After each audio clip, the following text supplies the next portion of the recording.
Hot cross buns in 6 minutes. Let's do it.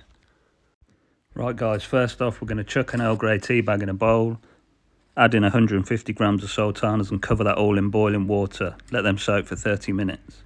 Next we're going to add 185ml of milk to a pan with 25 grams of flour. Now cook that out for about 3 or 4 minutes until it's nice and thick. Put into a bowl to set aside for cool for later. Little tip, wax some clingfilm on the top and it will stop a skin. Next, add your remaining flour to the bowl with your sugar, 2 teaspoons of mixed spice, 1 teaspoon of cinnamon, the zest of a lemon, or you can use an orange if you like, 8 grams of yeast, half a teaspoon of salt, then get that on to mix. Use a dough hook to start and just combine the ingredients together.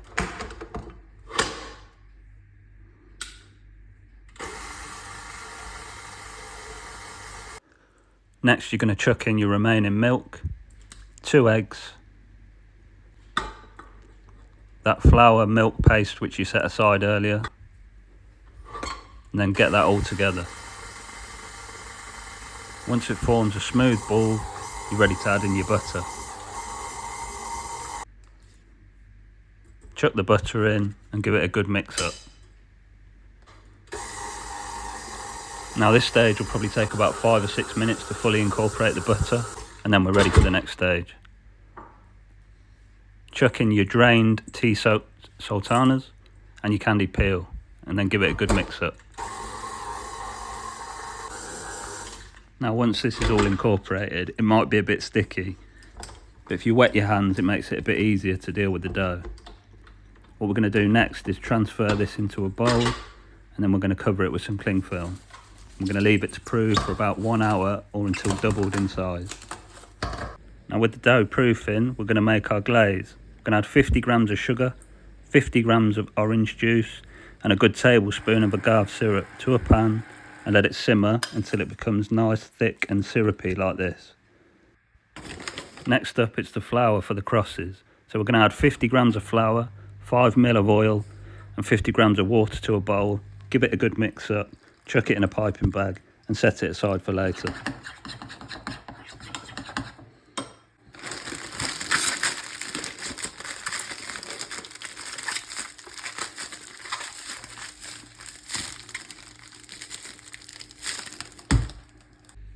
Now the dough doubles in size, we're going to take it out of the bowl onto a well floured surface. This is really important, it's going to be sticky.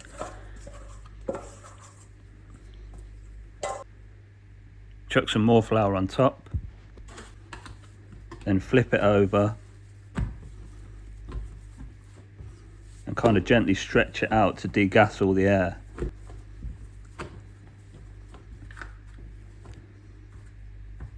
Then best as we can, we're going to cut it into 12 equal sized pieces. You can use scales to make it easier, or if you're lazy like me, just freestyle it. Once you have your 12 pieces of dough, we're going to roll them into balls. The easiest way to do this is if you kind of gently press so there's some tension and then lift your hand as you're rolling. What you're looking for is a really nice smooth round ball. Once that's done, we're going to get them into the tray. You're looking to leave about 1 centimetre to 2 centimetres between each ball.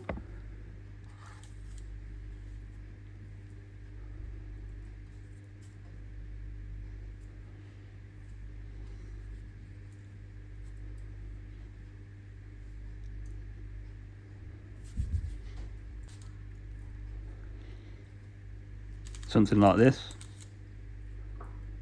Then we're going to gently cover with cling film again, set aside in a warm place for about an hour or until they're doubled in size.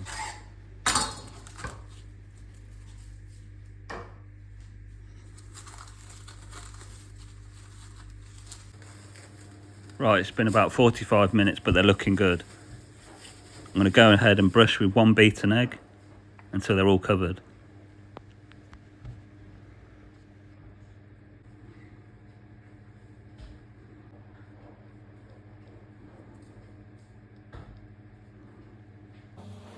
Once that's done, we're going to go ahead and pipe the flour mixture over the buns.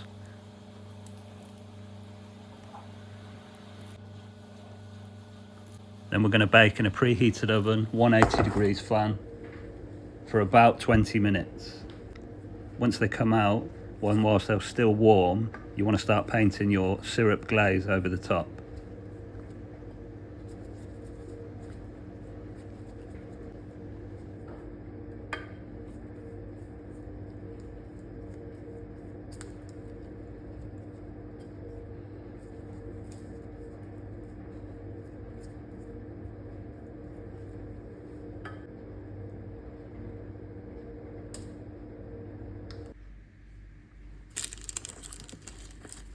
Once they're glazed up, they're ready to eat. They should keep in an airtight container for about 2 to 3 days. Hope you enjoyed this video, guys. Like and subscribe or follow for more content.